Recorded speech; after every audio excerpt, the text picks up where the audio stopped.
Bismillahirrahmanirrahim. Assalamualaikum warahmatullahi wabarakatuh. Bapak-bapak, ibu-ibu, mas-mas, mbak-mbak, khususnya adik-adikku sekalian yang dirahmati Allah dimanapun Anda berada, kembali di IIP Channel bersama saya, IIP Wijayanto. Kali ini kita akan membahas tema buat mantan nelongso, kemudian dia akan mencarimu, ya. Jadi kesalahan mendasar nih yang selalu dilakukan ketika kita dikhianati, kita selalu mencoba mencari tahu apa yang terjadi di dalam kehidupan yang bersangkutan, ya. Yang paling ngetren yang ngintip tuh akun-akun media sosialnya. Orang kalau memang menyengajakan tidak memprivate akun media sosialnya, kemudian tiap hari dia posting, ya, berbagai kegiatan, berbagai kemesraan, romantisme bersama pasangan baru kebanggaannya itu, ya itu memang tujuannya pengen menyakiti kita, ya. Dan kita sudah tahu persis bahwa setiap kita mengintip akun media sosialnya, mencari tahu tentang dia, ujung-ujungnya kita yang sakit hati, ujung-ujungnya nangis. Ketika sudah sedih, moodnya menjadi terganggu, akhirnya kegiatan jadi berantakan semua, pekerjaan jadi terbengkalai, kuliah juga menjadi hancur berkeping-keping. Ujung-ujungnya, kalau yang bekerja kena PHK, kalau yang kuliah malah kena drop out. Apalagi kerennya yang tersisa pada diri kita, ya, orang kena PHK, orang kena DO, sementara yang bersangkutan seneng-senengnya punya pasangan yang baru. Nah, oleh karena itu, ya, yang penting sekarang dilakukan adalah menjaga hati kita.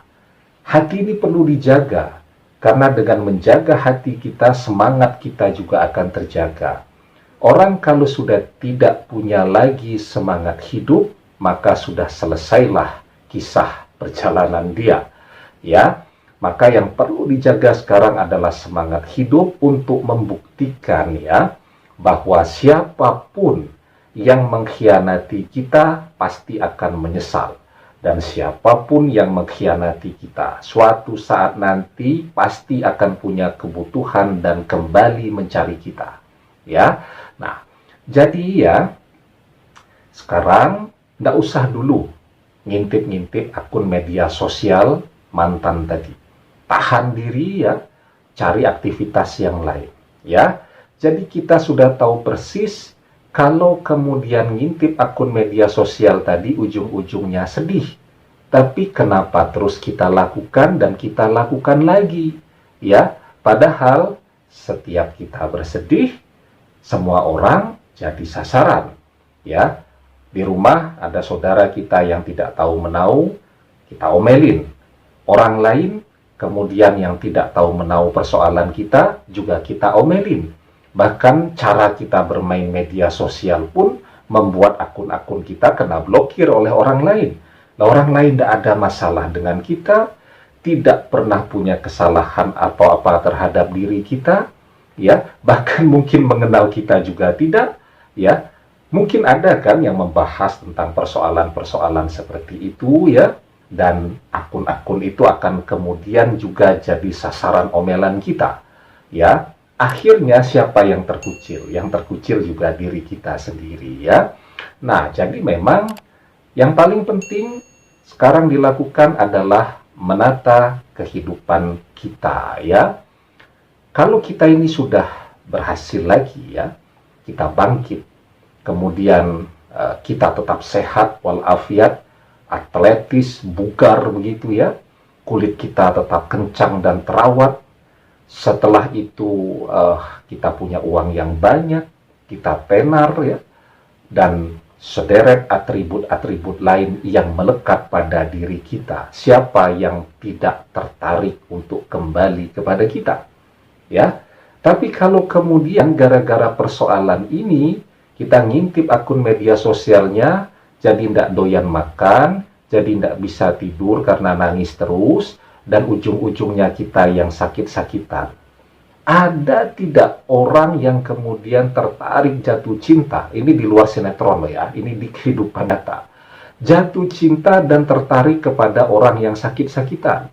Ada orang penyakitan begitu, bolak-balik berobat ke rumah sakit, kemudian orang jatuh cinta. Kalaupun ada orang yang mencintai, ya, itu basicnya bukan cinta, tapi terbit dari rasa kasihan. Dan itu juga bukan cinta yang sehat.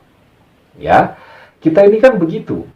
Nulis akun media sosial kita posting sesuatu yang menggambarkan kesedihan kita. Harapannya apa? Harapannya agar mantan tadi tersentuh hatinya. Orang lagi seneng-senengnya jatuh cinta, baru happy-happynya, kita mencoba mengetuk hatinya. Nggak bakalan dibukakan. Ya, jadi ketika kita mencoba mengemis-ngemis cinta kepada yang bersangkutan, kita akan mempermalukan diri kita sendiri. Dapat cinta dari dia tidak, ditertawakan iya.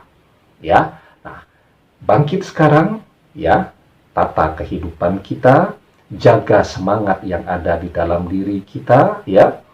Ketika kita sudah berhasil, gelar sarjana kita sederet panjang, kita tetap cantik, kita jadi lebih tampan, jadi lebih sehat. Kita gunakan akun-akun media sosial itu untuk ikut mewarnai kehidupan sehingga banyak orang yang mengenal kita, jadi populer juga. Ya, saya yakin dan percaya suatu saat siapapun yang pernah mengenal kita akan dengan bangga mengaku sebagai teman kita, apalagi mantan. Ya, dan masalah mantan itu tadi, dia sudah mengawali hubungannya dengan sesuatu yang salah kan? Diawali dengan pengkhianatan kepada Anda. Sesuatu yang diawali dengan cara yang tidak benar, hasilnya juga pasti akan tidak benar. Sesuatu yang diawali dengan ketidakjujuran, hasilnya pasti hancur berantakan. Ya, dan ketika dia hancur berantakan tadilah, ya, kepada siapa dia akan mencoba mencari tempat untuk mengadu, kepada siapa dia akan mengemis-ngemis untuk bisa diterima, kepada kita.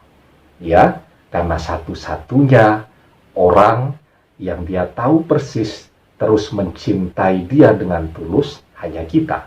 Dan pada momentum itu terserah Anda mau menerima dia kembali atau kemudian menolak dia. Begitu ya.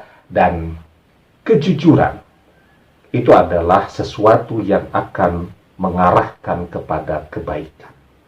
Dan kebaikan itu akan membawa kita ke surga. Rasulullah SAW bersabda, "Alaikum bisidqi, fa inna sidqa yahdi ilal birri, wa innal birra yahdi ilal jannah." Diwajibkan atas kalian untuk jujur, karena kejujuran akan membawa kepada kebaikan, dan kebaikan itu akan membawa ke surga. Demikian, semoga bermanfaat. Wallahu a'lam bishawab, billahi taufiq wal hidayah. Assalamualaikum warahmatullahi wabarakatuh.